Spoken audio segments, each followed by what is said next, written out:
बच्चों, आज हम लोग अलैंगिक प्रजनन की कायिक जनन विधि के बारे में पढ़ेंगे। कायिक जनन बच्चों, अलैंगिक प्रजनन की वो विधि है जिसमें किसी पौधे के कायिक भागों माने वर्धी भागों जैसे तना, जड़, पत्ती, इनसे नया पौधा उत्पन्न हो जाता है। जब पौधे को अनुकूल परिस्थितियां मिलती हैं तो पौधे में छोटी सी कलिकाएं निकल आती हैं जो आगे चल कर के विकसित होकर नए पौधे को जन्म देती हैं। तो आप लोग कायिक जनन की परिभाषा इस प्रकार से याद कर सकते हैं कि कायिक जनन या वर्धी जनन अलैंगिक जनन की वह विधि है जिसमें पुराने पौधे के भागों जैसे तना, जड़ तथा पत्तियों से अनुकूल परिस्थितियों में नए पौधे उत्पन्न होते हैं। इस प्रकार से उत्पन्न सभी पौधे आनुवांशिक रूप से जनक पौधे के समान होते हैं। बच्चों, पौधों में कायिक जनन या कायिक प्रवर्धन दो प्रकार का होता है, प्राकृतिक कायिक जनन और कृत्रिम कायिक जनन। अब हम लोग एक एक कायिक जनन के बारे में पढ़ेंगे। बच्चों, कायिक जनन को हम लोग एक चार्ट के माध्यम से समझते हैं जो आपके सामने है। आप देख रहे हैं कायिक जनन दो पार्ट्स में डिवाइड है, प्राकृतिक कायिक जनन और कृत्रिम कायिक जनन। प्राकृतिक कायिक जनन जो है वो कई प्रकार से होता है, पौधे के भिन्न भिन्न भागों के द्वारा होता है, जैसे जड़ों के द्वारा, तनों के द्वारा, पत्तियों के द्वारा और पत्र प्रकलिकाओं के द्वारा। जड़ों के द्वारा डहेलिया, शतावर और शकरकंद में होता है। तनों के द्वारा तीन प्रकार से होगा, वायवीय तने, अर्धवायवीय तने और भूमिगत तने से। वायवीय तने का मतलब ऐसे पौधे जिनके तने हवा में ऊपर दिखते रहते हैं। अर्धवायवीय तने वो होते हैं ऐसे पौधे जिनका आधा तना भूमि के अंदर होता है और आधा ऊपर वायु में होता है। और भूमिगत तने वो होते हैं जो पूरी तरह से अंडरग्राउंड होते हैं, ज़मीन के अंदर धंसे रहते हैं। इसी तरह से पत्तियों द्वारा प्रजनन बिगोनिया की पत्ती या ब्रायोफाइलम की पत्ती में होता है। चौथे प्रकार का पत्र प्रकलिकाओं के द्वारा, इनको बल्बिल्स भी कहते हैं, तो ये प्रजनन जिमीकंद नामक पौधे में होता है। कृत्रिम कायिक जनन कई विधियों के द्वारा होता है। कृत्रिम कायिक जनन वो जनन है जिसमें मनुष्य स्वयं अपने द्वारा जो है भिन्न भिन्न प्रकार के पौधे के पार्ट्स को यूज़ करके नया पौधा उत्पन्न करता है। तो इसकी विधियां एक है कलम लगाना, दाब लगाना, गूटी बांधना, रोपण या पैबंद लगाना, इसको ग्राफ्टिंग कहते हैं, शाखा बंधन। तो अब हम लोग एक एक विधि को डिटेल में पढ़ेंगे। तो पहले हम लोग पढ़ेंगे प्राकृतिक कायिक जनन। बच्चों, प्राकृतिक कायिक जनन वो जनन है जिसमें पौधा अपने कायिक अंगों से ही नए पौधों का निर्माण करता है। कायिक अंग जो होते हैं कौन से होंगे? जड़, तना, पत्ती और पत्र प्रकलिकाएं। इनको वर्धी अंग भी कहते हैं। इनसे छोटी छोटी सी कलिकाएं विकसित हो जाती हैं और उन्हीं से विकसित होकर के नया पौधा बनता है। ये जनन पौधों में ऑटोमेटिकली होता है, इसमें हमें कुछ नहीं करना पड़ता। तो अब हम देखते हैं कि प्राकृतिक कायिक जनन पौधे के भिन्न भिन्न भागों के द्वारा किस प्रकार होता है। ये वाला जनन जो है उच्च वर्ग के पौधों में पाया जाता है। तो अब हम लोग समझेंगे कि जड़ों द्वारा पौधे में प्राकृतिक कायिक जनन किस प्रकार होता है। कुछ पौधों में उनकी जड़ें जो हैं भोजन एकत्र करके फूल जाती हैं। तो जब ये फूल जाएंगी तो फिर ये सुप्तावस्था में चली जाएंगी और फिर उन पर छोटी छोटी सी कलिकाएं, जिन्हें अपस्थानिक कलिकाएं कहते हैं, वो निकल आती हैं और वो फिर नए पौधों को जन्म देती हैं। मतलब उनसे जड़ भी निकल आएगी और छोटा अंकुर भी निकल आएगा। ये पौधे होते हैं जैसे डहेलिया, शतावर, शकरकंद आदि की जड़ों में इस तरह से प्रजनन होता है। आप देख सकते हैं बच्चों, ये आपके सामने शकरकंद की जड़ें हैं, ये फूल गई हैं। और ये क्यों फूल गई हैं? क्योंकि इनमें भोजन संचित हो गया है।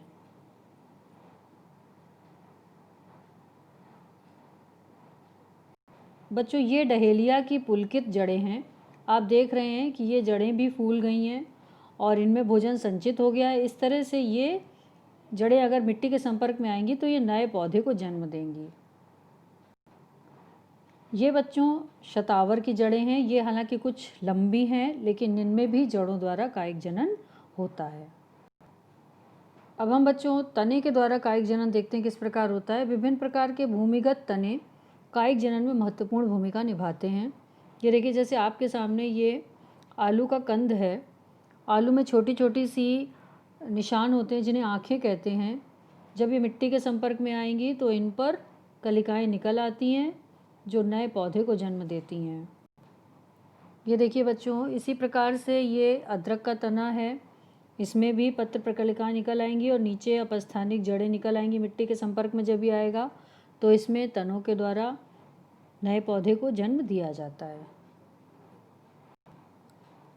प्याज में भी बच्चों आप देख रहे हैं कि यहाँ पर रूपांतरित पत्तियाँ हैं, इनमें फूड का स्टोरेज हो रहा है और ये भी एक मॉडिफाइड स्टेम में रूपांतरित तना है। चूँकि ये भी भूमिगत होता है भूमि के अंदर, तो इसमें भी तने के द्वारा ही कायिक जनन होता है। तो अरबी, जिसे घुइयाँ भी कहते हैं, आलू, हल्दी, अदरक, लहसुन, प्याज, इन सब में तने के द्वारा कायिक जनन होता है। तनों के द्वारा कायिक जनन हम लोगों ने देखा। अब कुछ तने हम लोग देखते हैं जो अर्धवायवीय होते हैं। जैसे आपके सामने ये अभी ब्राह्मी के पौधे का तना है, ये भी अर्धवायवीय तने में कायिक जनन के द्वारा ही नए पौधे का जन्म होता है। ये दूब घास है जिसे बरमूडा ग्रास भी कहते हैं, इसमें भी अर्धवायवीय तने के द्वारा कायिक जनन होता है। ये बच्चों अमर बेल है, इसका नाम कसकुटा होता है। ये वृक्षों पर अपना जीवन यापन करती है और उनसे अपना पोषण प्राप्त करती है। अमर बेल जो है वो वायवीय तना है और वायवीय तने, अगर अमर बेल का तने का टुकड़ा काट करके आप लगा देंगे तो उसमें भी कसकुटा का नया पौधा निकल आता है। आप सामने देख सकते हैं बच्चों, गन्ने का तना है और हम देख रहे हैं कि गन्ने का तना वायु में ऊपर रहता है, तो ये भी एक वायवीय तना है। इस तरह से अमर बेल और गन्ने में वायवीय तने से, पुदीना, ब्राह्मी और दूब घास में अर्धवायवीय तने से, और अरबी, आलू, हल्दी, अदरक, लहसुन में भूमिगत तने के द्वारा कायिक जनन होता है।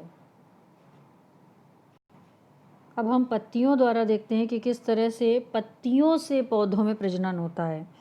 तो कुछ पौधों में क्या करते हैं कि पत्तियां भोजन का संग्रहण कर लेती हैं, जिससे उन पत्तियों पे कलिकाएं बन करके उभर आती हैं। आप देख रहे हैं सामने, आपके सामने ये ब्रायोफाइलम की पत्ती है, इसमें छोटी छोटी सी प्रकलिकाएं निकली हुई हैं और ये पत्तियां, छोटी पत्तियां जब मिट्टी के संपर्क में आएंगी तो नए पौधे को जन्म देंगी।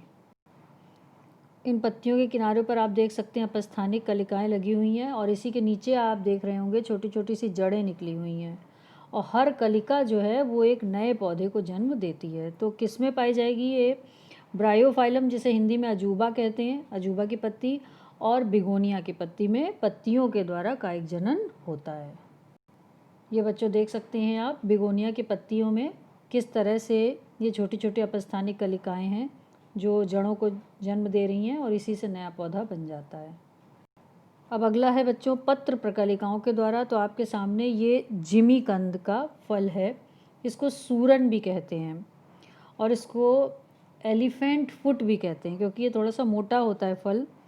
इसकी सब्जी भी बनती है और इसमें क्या करते हैं कि कुछ कलिकाओं के समूह इकट्ठे हो जाते हैं, इनको इंग्लिश में कहते हैं बल्बिल्स। ये बल्बिल्स कायिक जनन के द्वारा नया पौधा बनाती हैं। आप देख सकते हैं कि सामने आपके जिमीकंद में छोटी सी प्रकलिका निकली हुई है, इसे बल्बिल कहते हैं। अब ये क्या करेगी, ये पेरेंट पौधे से अलग हो जाएगी और नए पौधे में विकसित हो जाएगी। तो इस तरह से आपने देखा कि पौधों में प्राकृतिक कायिक जनन जड़ द्वारा, तने द्वारा, पत्ती द्वारा और पत्र प्रकलिकाओं के द्वारा होता है। अब हम लोग कृत्रिम कायिक जनन के बारे में पढ़ेंगे।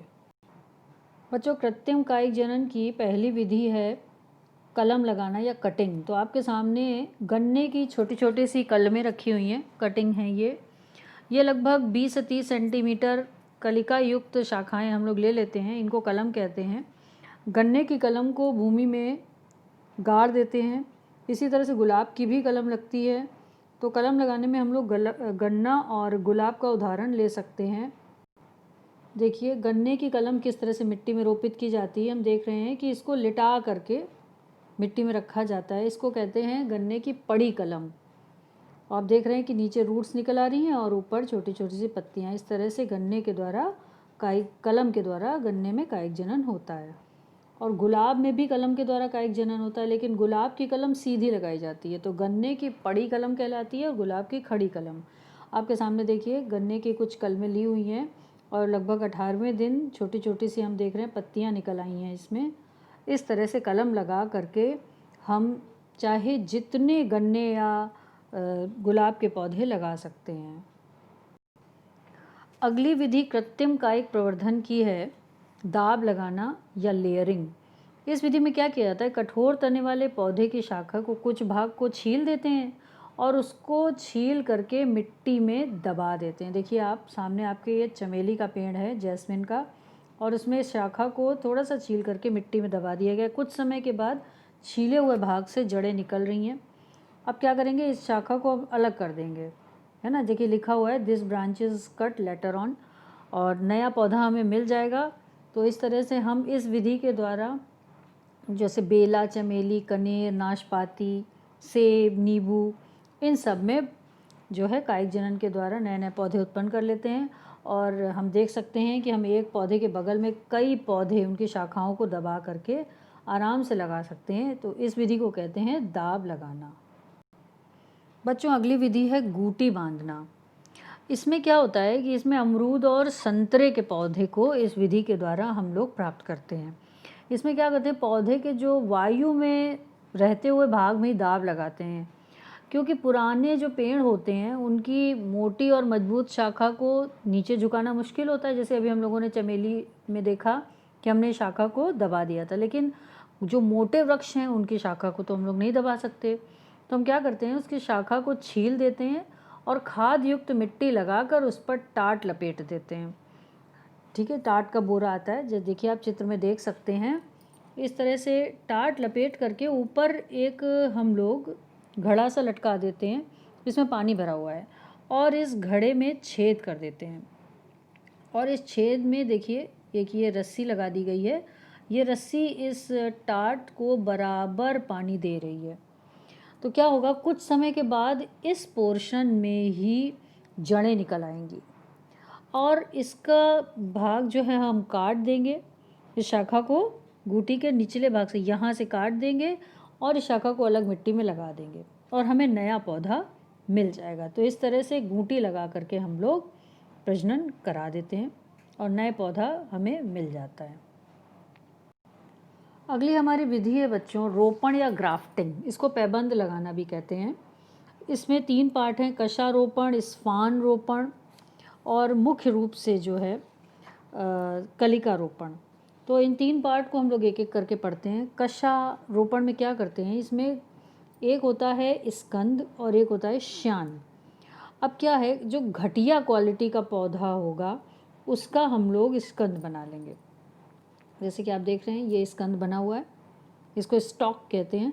और इस पर बेटर क्वालिटी का, गुड क्वालिटी का के पौधे की छोटी सी शाखा काट करके यहाँ पर लगा देंगे, जिसको कहते हैं श्यान। अब इनको सावधानी पूर्वक डोरी से बांध देंगे। देखिए रस्सी से बंधा हुआ है, और इस जोड़ पर, ताकि जिससे फंजाई या फिर जीवाणु इसमें प्रवेश ना कर पाएँ, यहाँ पर देखिए एक मोम का लेप लगा देंगे।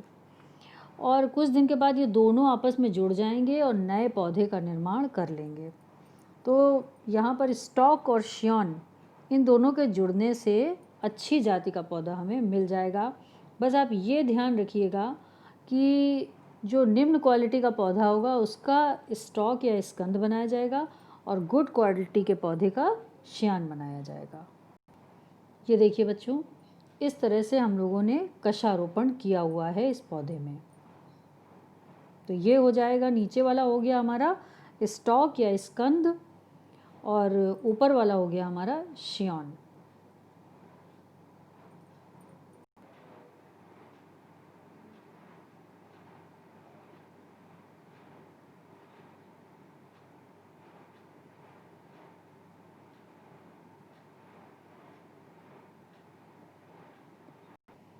अब हम लोग बच्चों अगला पढ़ेंगे स्पान रोपण या वेज ग्राफ्टिंग। इसमें क्या करते हैं कि घटिया क्वालिटी का जो पौधा होगा उसमें बीज से काट करके वी के आकार की एक खांच बना देते हैं। आप देख सकते हैं आपके सामने जो पिक्चर है उसमें बी पोर्शन में देखिए वी के आकार की खांच बनाई जा रही है, और उत्तम क्वालिटी का पौधे का श्यान लेकर के उसके ऊपर से काट करके हम वी वाले पोर्शन में फिट कर देंगे और ठीक प्रकार से डोरी से बांध देंगे और उस पर थोड़ा सा मोम पिघला करके लगा देंगे।